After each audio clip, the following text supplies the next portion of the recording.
Hoje a gente vai desvendar uma história fascinante, a das origens da igreja cristã. Imagina a cena. Jerusalém. Um pequeno grupo de seguidores, sabe? O líder deles tinha acabado de partir. O que restava era um clima de muita incerteza. E aí que surge a grande pergunta, né? Como é que esse punhado de gente, provavelmente com medo, deu origem a uma fé que se espalhou pelo mundo todo? É isso que a gente vai tentar entender.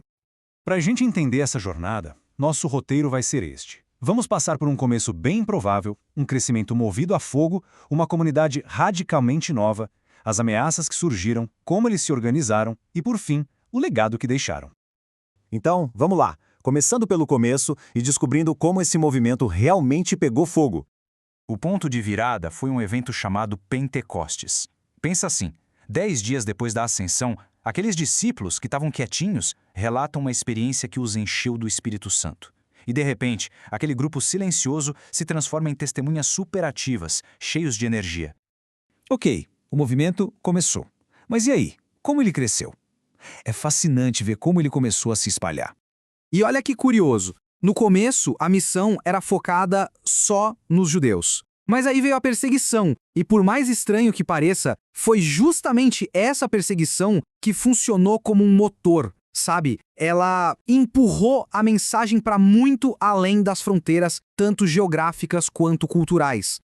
E essa expansão foi impressionante. Começou ali em Jerusalém, se espalhou pela Palestina e, com a dispersão, novas comunidades foram surgindo. O grande destaque é a Antioquia, onde foi fundada a primeira grande igreja de gentios, ou seja, de não-judeus.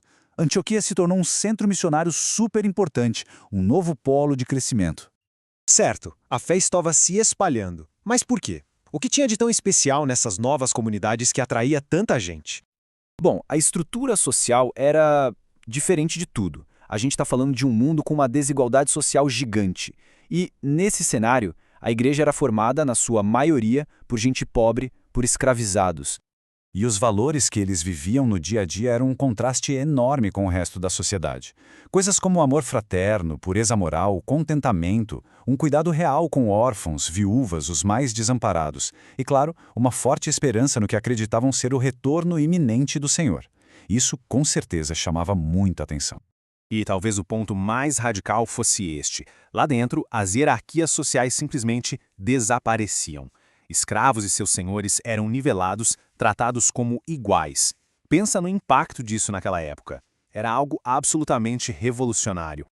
Claro que um crescimento tão rápido e uma estrutura tão diferente não ia passar batido. Logo, começaram a surgir desafios bem sérios. A igreja primitiva ficou basicamente no meio de um fogo cruzado.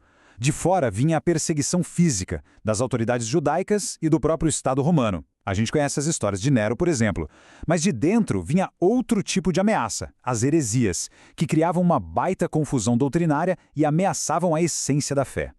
E essas ameaças internas eram super perigosas, sabe? Porque elas iam no coração do que era ser cristão.